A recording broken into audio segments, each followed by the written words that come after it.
I'm Tim Akamoff, social media coordinator of the Oregon Department of Fish and Wildlife. I am here at St. Louis Ponds with Brad Gohr. Brad, tell me your title.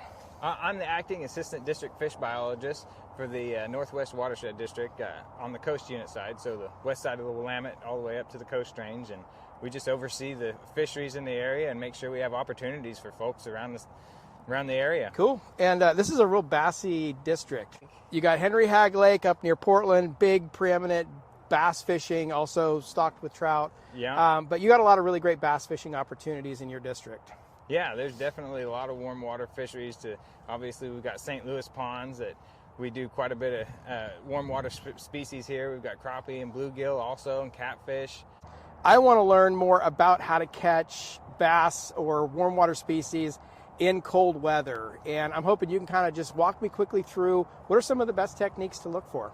Well, you know, a lot of times these fish are real sluggish. They're not moving too much. They don't want to have to work real hard for food. So sometimes throwing a bigger bait is not a bad idea. They want to get it right in front of their face. Sometimes it takes a few casts to get them really interested, and you can get them to go. But you know, things like crankbaits, like with a tight wobble, is typically a good technique. Or even spinner baits with a Colorado blade will often work really well sometimes because it imitates those bait fish. And then also in the winter, you get your bait fish die off. So you'll get a lot of fish that, a lot of bait fish that aren't doing so well, and they'll come off and they'll pick those easy meals out. And so you get a bait that jigs up and down a lot will often be really effective as well. Okay. So where are bass in the winter as opposed to where they might be in the warmer months? It kind of depends on the water body. They're still going to be hanging around structure and ledges and things especially.